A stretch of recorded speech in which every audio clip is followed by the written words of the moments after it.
Welcome to the Women Empowerment Awards podcast, where we firmly believe that we rise by lifting others. The Women Empowerment podcast is a platform for women to share their personal stories and experiences, trials and triumphs, to have their voices heard, to promote, inspire, and motivate other women. We want to share the journey of women leaders and entrepreneurs from all industries and sectors who have made an outstanding impact in our society and empower others to do the same. The Women Empowerment Awards Gala is being held Wednesday, September 21st at the Shangri-La Hotel in Toronto. Although the gala is now sold out, you can still grab your tickets to the after-party networking event where you can meet over 250 highly influential and inspiring individuals. Grab your tickets today at eventbrite.com or go to our website, which is www.woea.ca,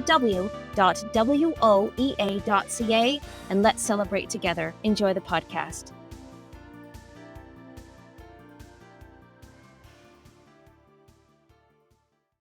All right, everybody. Welcome to the Women Empowerment Podcast. I am your host, Courtney Gideon, and it is my pleasure to introduce my guest today, co-founder and CEO of Comeback Snacks, Emily O'Brien. Emily, thank you for hopping on this podcast with me today. I know you're super busy. No, that's okay. I love it. It was a really magical night for me, and I'm so grateful to be a part of that amazing community. And so here we are. Yeah, it was a magical night. We'll definitely talk about that a little later. But yeah, it was so great to see you up on that podium. And I'm really interested to dive into your story. So let's go. We've only got half an hour, so let's do this. Let's do it. Yeah, so let's talk about little Emily, background information. So early life, what was that like for you? And I'm really interested to know, how do you think it shaped who you are today? So I was born in Hamilton, Ontario, and I'm the middle of three daughters. Say what you want about that. Middle child, Scorpio. But yeah, I had a pretty great upbringing, actually. My parents were awesome. We lived in a great neighborhood. I was playing sports. I was living at the library, reading books, and we always were taught that helping others is a good thing, whether that came from church or just being involved in daily activities like volunteering, things like that.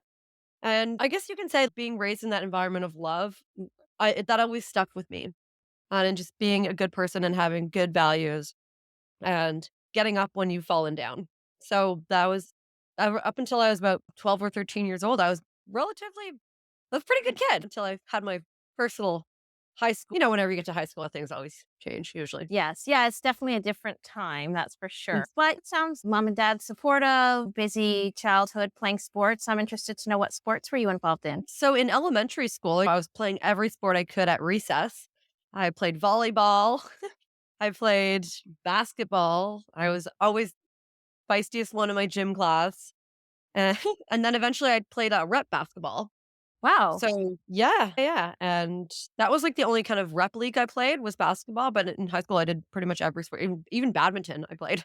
No way. I love Yeah. badminton. Yeah, it was fun. That's awesome. Yeah. Rep basketball, that's tough. That takes a lot of time. That's a huge time commitment. Yeah. Yeah. My dad ended up being the coach of our team in the next couple of years. A lot of pressure there. A lot of Yeah, pressure. right. No, Right. no, obviously, he didn't actually. It's always scary when your parents are your coach and your parent. Yeah, I could imagine for sure. Okay, so I know that you said things changed a little bit when you got into high school, but as a young girl, as Mhm. that younger Emily, what did you dream of? So when I was a young girl, I actually first dreamed of being a basketball player, and that was because I played rep ball, and I wasn't close with a lot of people on my team, so they didn't pass me the ball. So I had to become really good at defense, and I loved being feisty. And then after that, I read so much about Amelia Earhart, and I wanted to be a pilot. So I was just fascinated with her, and I always read books about like nonfiction stories. And she was just someone that I like. I loved the idea of flying and being in the sky, and how she was just this remarkable figure. And so I wanted to be a pilot. Okay, that's really cool. Did you ever take flying lessons? Did it ever get to that? No, but my grandpa at the time, he did have a small plane, and I think that also contributed to it. So he had an 80-acre farm, and he made a runway as part of the property. And we would sit in the back seat with a little headset, and we go flying over the property, and it was so much fun. That sounds nice, and that sounds like special memories made with him. Yeah. Oh, yeah. It was great. And that's why I was never afraid of flying as well. Exactly. Oh, that's amazing. Okay, Yeah. so first basketball, moved into pilot. That's really cool. I really love that. I know we talked a little bit about your grandfather, but during your journey, and your journey can be then, your journey can be now, it's all part of it. Was there any one person who has been pivotal to you? First and foremost, my family. When you're younger, you have such a great relationship, and then throughout my whole journey of the difficult times, the challenging times, they were also there for me, right? And so as I was going through all of this, they were definitely involved in it. I had their support, but I also this support was a walk in the park, right? It was when parents are tough on you, it's because they love you. And that is why I think I've gotten to where I am today because of just their unconditional love that did have conditions. I didn't want to hurt them anymore for what happened. And so they were the most pivotal people, I think, in my life because they were the ones that really drove the change. So they were there for you, but it was also a little bit of tough love. Yeah. Oh, yeah. Oh, yeah. So I always ask the guests this because I think it's so interesting to see what the different responses are. But what does empowerment mean to you? Empowerment can mean so many different things. It can mean a mood, it can be an action, it can be a job, it can be like an accomplishment, whether it's learning how to cook something new or building a popcorn company. Right. So I think it can come in so many different ways, but it all boils down to one thing, and that's growth through difficult times. It's learning how to use your voice and learning how to use that voice for good and to help others. Yes, exactly. Learning how to use your voice. Is that something that has been a bit of a learning? Has that been a on your journey of learning how to use your voice? Yes, absolutely. It started when I was young because I didn't have a lot of friends in elementary school. That's why I spent a lot of time at the library. And so I was pretty shy as a kid actually, and that kind of led to getting bullied and everything like that in elementary school, which is happens to a lot of people. This is not unique. And then as I got through high school, I began to find it, but I also realized that voice was created by other people. It was like the voice I thought they wanted to hear. Interesting. And as you get older and as you go through good and bad and you fight for something that you really believe in, I had no choice but to find that voice and to use it. Yes, exactly. Yeah. And learning a little bit about your story, you absolutely had to Mhm. fight, right? There was definitely a fight in there for you. I want to move to the evening of the Women Empowerment Awards, and you won the Entrepreneur of the Year. Yes. So, Yeah, I'm still congratulations. First and foremost, a massive congratulations to you. thank you so much. And I'm interested to know, what was this experience like for you, from the nomination to that short list to being up on that podium and accepting your award? I'm so interested to know, what was that whole experience like for you? It was, I wanna say, surreal because you always go into things thinking that maybe you don't deserve them or that it'll never happen or you don't know how that your story impacts so many people that you never thought imaginable, and so I guess getting that nomination was the first wow, and it reinforces that you're doing the right work, that it's not just your close friends that believe in you, but it's also people that don't even know you now that until later that actually believe in you, and they're starting to see that, like, they realize that all the work that you've been doing, it's now true. We can all start something with the belief that we believe in something, but when you actually do it and other people notice it, and it's like in a good way that what you're doing is right for for society, for yourself, for whoever like you're fighting for. And so getting on the short list was the second part of that. I was like, okay, holy crap! Like I'm a little bit nervous now, but it was awesome. And but again, I never went in with the anticipation that I got this right. I think everyone there was remarkable, and just being there with all those people was so incredibly, like, honoring and humbling at the same time. And then when I got the award, I didn't even prepare a speech.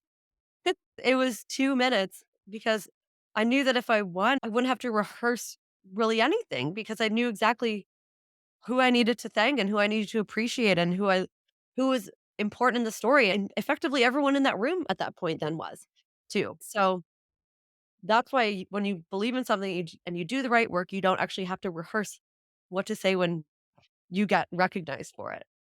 Yeah, yeah, exactly. So it sounded like there was just this clarity for you as you were Mhm. up there. accepting that award. It was an organic, natural moment. Yeah, absolutely. And I wasn't afraid to be up there. It was definitely a rush, and I met so many people. I wish it was like a week-long retreat so I could actually get to meet everyone else, like, Yes. that was there. Because it's like you're there, you're sitting, and then you get up, and then you wanna talk to everyone, and you're like, you want it yeah, I wish it was like a week long. Or even a long weekend, maybe. Yes, yeah, maybe no, yeah, like a long weekend thing. So, Okay, you because know what? I think we should bring that up to Claudia next. We'll say, okay, okay, women empowerment absolutely. long weekend. Yes, absolutely. We might be onto something there. That's not a bad idea. Ooh, joining the committee, signing up. That's Plan right. committee. Yes. Yeah. Okay. I know it was a very kind of, for me in the audience, it was a bit of a magical night, a little bit overwhelming emotionally, I found after hearing all of these amazing women and their stories and what they've been up to. I just felt so full of emotion, really. And so, what did you think of the evening as a whole? I'd love to. I know that up there while you got your award, but just the evening as a whole, what was that like for you? It was like I got picked for the baseball team that I never got picked for at recess, or not at recess, in gym class, and it was like that kind of, like, childhood giddiness, like, that inherent happiness that you have. Because 'cause I've always had this I feel like I've always been pretty happy because I just always remember, like, to have things in my life where I can still do those things that I loved having as a kid, and even if it's, like, that warm, like, fuzzy feeling of getting somewhere and making new friends, like, meeting new people and hearing people's stories. It's all those things that I've always loved and wanted, and it was recreated and or created in a new way and more profound way that night. Yeah. I love how you say that. It was like getting picked for the team that I never got picked when I was younger. Oh my God. Aw, that's so sweet. I love that. All right. So, if you will, with me, we're going to take it back to a time when maybe things weren't quite as great as they were that night of the Women Empowerment Awards. If you will, take me back to the time when, I guess, the time when you were incarcerated. Yeah, of course. Are you comfortable going there? Oh, heck yeah. Yeah. So tell me, where was Emily at that time? What was going on with her? And walk me through that a little bit. Yeah, so I guess the darkest time of my life was actually not in prison. It was before prison. It was struggling with things that were going on with my family. There was a separation. And although this is very common, it doesn't matter. It's still hard, no matter how old you are, because when you see people you love in pain, it hurts. And that I also think that meant that they did a really good job of just being parents and raising a household full of love. And so when, they decide to move their separate ways, it was very challenging. And I think because of this, like the social shaming element that came along with it, we had people telling you, oh, you're too old to be sad about this. That's when I started to use alcohol and unfortunately drugs to mask that sadness and to mask that embarrassment of, oh, you shouldn't, why are you so sad about this? Pretty common. And so that was one of the reasons. And it was also alcohol, most importantly, was always kind of part of my life, like university, and then I had a social media company, so it was always around. So I did use it recreationally, but I went from using it recreationally to using it as a form of medication, and that's when things started to go bad. And then I met Mr. Wonderful, who brought me on a trip, and then I got turned into a drug smuggling trip, and I got arrested. And it was that time that was the darkest. And it wasn't until 2 years later that I was actually ready for prison. But there was a light at the end of the tunnel. Prison, there was actually a light for me. It wasn't darkness. So, how old were you when this happened? I was 26 when I got arrested. Okay. And then it Mhm. was 2 years after that you. Yeah. Okay. Yeah, Oh, so it took a very long time, and then I did a 4-year sentence. But the brightest day was going into prison, and it was my mom's birthday, and I was like, "I'm gonna give my mom the gift of sobriety and the gift of, knowing that she can breathe now, that I'm okay, and that I'm gonna take this, and I don't know what I'm gonna do with it, but it's gonna be something." yeah. And I just think going back to how things were for you when your parents split and how others were reacting around you, you weren't really given any space or grace to feel. And so, what do we do when we can't deal with our emotions well? We try to cope in whatever strategy we can at that moment in time. So, yeah, I hear how drugs and alcohol could have been that for you for sure. So, I think what's really cool though is that you did take this and make something so amazing of it. And so, talk to me a little bit about this idea you had while you were incarcerated. How did that come to be? So, walk me through that process a little bit. Okay. I knew that when I went in, I was going to build something that mattered, something where I could show people and prove myself right and prove others wrong that everyone that goes to prison or anyone that messes up in life can create deserves a second chance if they put in the work. And I wasn't asking for a handout. I knew I had to do the work. And I really wanted to shed light on not just my own capabilities and skills, but when I got there, I saw just how many others had the exact same skills, but we are all very lost and nervous about reentering the workforce, just based on the stigma that's associated with the formerly incarcerated. And I know the media, it can be good or bad, right? I think, and I'm also a firm believer in justice. I believe that justice is a part of wrongdoing. And that's why I had this acceptance period prior to that. One day I was just talking to my former, well, we're still friends. So I guess I was talking to my friends in there and we all cooked together. People would make their favorite dishes from home. We actually had access to a certain number of spices, and so popcorn was one of my favorite snacks actually growing up. And I also, when I was growing up, I struggled with an eating disorder, and I really didn't want that to resurface. And I felt like it was on its way there if I didn't reel it back in again with okay, stay on the healthy track. Don't be like binge eating because it's just going to reignite all those feelings of insignificance and behaviors. And so having a healthier snack was important to me also in my recovery and healing as well. Because prison is actually a traumatizing experience. Yeah, I It's would imagine. yeah, and you're alone in there. Well, not alone, but I was lucky to have the support, but you still have to learn how to be alone and handle that. Popcorn, I guess I'll reel it back in here, but popcorn was one of the favorite snacks before prison and in prison. And I thought about it one day and I was like, maybe there's a way to encapsulate the stories that people have to tell, the skills and talents that they deserve to be recognized for, and also the second chances that I believed that everyone deserved it as long as you fought for it. Yes. And that's how Comebacks Next was born. It was through popcorn and then with purpose and people and passion. Well, the Yeah. 4 P. Exactly. And it sounds like what an evolution for you. Yeah. It was interesting, and I wasn't afraid going in either. I knew that it was gonna be different, but because I'd done so much traveling, I'd spent my first trip abroad, I was 18. I went to Costa Rica with no phone and a digital camera to volunteer in the rainforest, and then I volunteered on the beach helping sea turtles. And then I went to Indonesia to also I worked for the Ministry of Foreign Affairs, and these are all different cultures and environments with its own currency, its own history, its own economy, and values, and that to me, going to prison was just like visiting in other countries, and I was never afraid of visiting another country, so why would I be afraid of going to prison? I love how you say that. That is what a great view on where you were and putting it all together that way. I've never heard of it like that, but it makes so much sense. So that's really cool. Oh, thank you.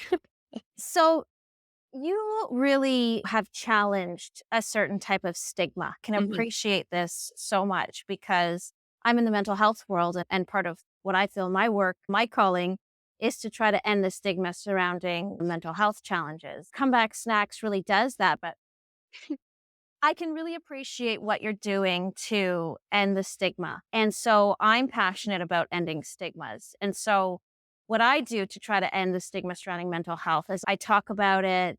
I've got a show about it. I try to write about it. So talk to me a little bit more specifically about the stigma that you're trying to debunk and everything that you're doing to do that. Of course, so when I got to prison, I knew that one of the first things people told me was, like, "You're never gonna get a job when you're out." I also knew from experience applying to other jobs, I've always seen that block on the paper, and then you'll have sometimes certain media just honing in on the crime and making it seem like these people like, again, justice, definite part of wrongdoing. But I also believe that people, including myself, no one goes out to harm other people for no at least the people that I met. I don't wanna put a blanket statement over everyone, but many of the people that I met in there, they didn't commit the crime because they wanted to hurt someone, and or because they're evil. It was it all depended on environment and often Sure. a very complex history of trauma and abuse, intergenerational, mental health, just like you talked about, and substance use. And I knew that mine was substance use was a part of my situation. And but going to prison and hearing all the other stories, I realized it is a complex issue, but I also realized seeing the talents and how kind people were, whether they were cooking in prison or whether you're being a graphic designer and drawing or prison tattoos. There's so many ways that you can showcase your talent. Writing, there's tons of writers in prison. And that's when I knew that I could somehow hone in all these things that I believed in and that we're all capable of work and beneficial work to the community. And that part of Comeback Snacks was to start by hiring people that, including myself, that were overlooked because of one thing they did wrong. Right. And so it started internally with local hiring, and now we actually work with other businesses to help them incorporate fair chance hiring policies as well, which is awesome. John Howard Society, a Young Street Mission as well, Reticent House, because often substance use and addiction and crime, there's a lot of overlap. Yes. So that's also why we work with Reticent House. And it's just been great to see how many ways that you can impact people in different ways. I do interviews, I do podcasts, hone in on this messaging. I share the journey as it happens to say, okay, we had our first hire today, and guess what? 2 years later, they're still here. So that just proves we had no misshifts, maybe one or two, but not you see this in this day and age. And just like debunking all those myths. We don't want to work, like we're going to steal, we're unreliable, we're just a bunch of drug addicts or bad people. And that's why I had to prove it through the popcorn, which Yeah. eventually proved it through with people. Exactly. And I think when I think of Yes. people who are coming out of prison, you voiced that they're often worried about what am I going to do for work now? And so Mhm. I would imagine that there is that stigma. Oh, they've been in prison. I'm not going to hire them. So now them not getting jobs could lead them back into a negative like cycle. Yep, Yeah. absolutely. Yeah, it's like it can be a revolving door. And what I like to say is that it's a hand up and it's not a handout. And I think we all, because we've all made mistakes and maybe some of them haven't landed us in prison, some of us have the power to hide the bad decisions that we make. And unfortunately, if you're living in depending on where you are and where your situation is, you don't have those resources and you act out of survival or the results of years of abuse, dependency, codependency, all those factors, right? Yes. It's very layered. Yeah. Okay, so let's talk about mental health because, as I mentioned, that's the world that I'm in. And Mhm. you've mentioned some mental health challenges that you've had in the past. I share some of those challenges as well. As an Yes. entrepreneur, Yes. it can be a wild ride. Yes. And I've read articles about mental health of entrepreneurs. How do you manage your mental health as an entrepreneur? And I actually go back to all the things that I did as a kid. I go back to reading, I go back to volunteering, sports, learning new things. I wouldn't want to say like crafty crafts, but taking part of in different classes where you can use your hands to build something. And so I think taking that time to learn and something that other than just your business can help you break away, but also help you learn new skills as well. And also, obviously, exercise for me is super important because I'm very high energy and you need to have a way to kind of balance that out. I think also spending time away from like just like congested cities where everything is, you always feel like you're always in a rush, right? And that kind of can also lead you to getting more stressed out and anxious. So being able to create different work environments for yourself when you can, I think it is better if you have some sort of balance for sure. Yeah. And it sounds like you really carve out the time for yourself to unwind and enjoy some of these other things that you like to do. Yeah, of course. Of Yeah. course. I'm interested to know a little bit more about some of the women working on your team, why you've had them join your team. I know a team is so important to a business. And I was noticing on your website that you've got, which looks like a great team there. So tell me more about them. So one of them I was actually incarcerated with, and I met her when I was inside prison. And the other, I actually met her through someone in Hamilton. So she hasn't been to prison, but she struggled with addiction and she found solace in working with Comeback Snacks, which was awesome. And when we do events, I've had people that they're not even on the website necessarily, but they're people that I know that have been in the system and believe in the cause. They'll be like, I want to work this event. It might not be a full-time thing, But it's great just to see people share their story and work in an environment where they can be themselves and they're proud to be somewhere and work somewhere and be recognized for their for the efforts that they're putting in and help and working with people that believe in you. And because if you have this like secret or your history is used against you, it's very hard to grow like that. Yes. So I think is because I believed in this in myself and that I wanted to lift up others as well. We have this great unity. We have this great bond. And that's why, because of that bond, it not only has built a family that people want to be a part of, but also I can help organizations and try to include these policies as well so they can build their own families. Because I think we all have responsibility. If we're going to put people into prison, we have to help them out if it's truly a form of reintegration and recovery. Yes, So unfortunately, it's not all those things right now. exactly. So you have mentioned some different organizations, but are there specific organizations that you support that you would want to highlight? Yeah, definitely. Yeah, so Renaissance House, like the Young Street Mission, we've done workshops with. Every year we do fundraisers for them. I'll do online speaking things. So you can support organizations that align with your causes in different ways. Obviously, when you're a young company, you can't massively contribute financially, but you can contribute an hour of your time or half an hour, and it can have just as big of a, or if not bigger impact. You can be a mentor, right? So with those organizations, Young Street Mission, Renaissance House, oh, and Elizabeth Fry as well. They're another great one. They specifically help women coming out of prison with trying to rebuild their lives. And they're all across Canada as well. And then the John Howard Society. So yeah, Amazing. Wow. Wow, you're busy. I like it though. It's fun. Yeah, for sure. So, anything new and exciting coming up for you or for Comeback Snacks? What's new and exciting? What can we look forward to? Oh my gosh, I feel every day we're learning new things, building new things. We're working on 2 new flavors actually for the new year. Yeah. We're slowly trying to make some inroads into the US, and I'm actually gonna be teaching a program in prison and some prisons coming up. So that's exciting because that's I always wanted to go back to where I thought of this and I believed in this. And I wanna be able to teach like an entrepreneurial course as well for people coming out of prison because there also are a lot of traits that entrepreneurs have that are very similar to those that some of those that are in the justice system. If you're a drug dealer, you can sell, you can do meetings, you can do negotiations. So you can apply all these talents into something that's legal and not gonna hurt the community, hurt yourself, or hurt your families. Yeah, Yeah. that's a great point.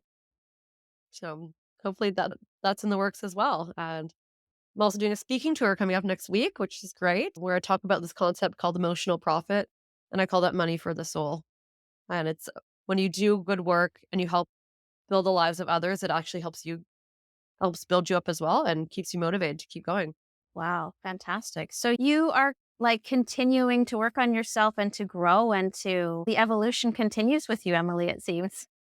Yes, always, every day you gotta learn and you're still gonna go through challenging times. You're still gonna fall, but at least you know how to get up now. I know how to get up now. Yeah, exactly. So, to end it off, it's been so wonderful to talk to you. I like to always ask just a little bit of a self reflection moment. So, if you could, knowing what you know now, if you could talk to that younger Emily, that defensive basketball player back in the day, what advice would you give her? I would say it's gonna be a wild ride ahead, but I don't wanna say that I, like, regret anything. I think it's good that we make mistakes. Like, I don't think I would take any of it back except for the fact that I caused that my parents were innocent victims. That's the only thing that I would take back because learning is an essential part of life, and learning sometimes sucks. You don't like it. We don't like to learn certain things where we have to take accountability for things where we mess up, but I would just tell her anytime that you're gonna get in probably a lot of trouble and a little in your life or a little less, a little more, but you can always get out of it. And it all starts with accountability and responsibility and not living in not denial. Ownership, basically. You can own things from the first mistake you make. You don't have to wait to you get to prison. Just don't. Exactly. Thank you so much for your time. It's been wonderful speaking to you. I love your energy. You've got so much fantastic energy. Thank And you. I wish you the best of luck with your speaking tour. That sounds really exciting. Good. It's And something I've always loved to do. absolutely. So Yeah. And again, congratulations on your Women Empowerment Award. It was wonderful to watch you accepting that award up there. And I know that this will not be the last award that you win. So I love your story. I think what you're doing is so powerful. And yeah, it was an honor to interview you today. So thank you. thanks so much as well. It was great. And let's plan that retreat. Yes, Women Yeah. Empowerment Retreat. Here we go.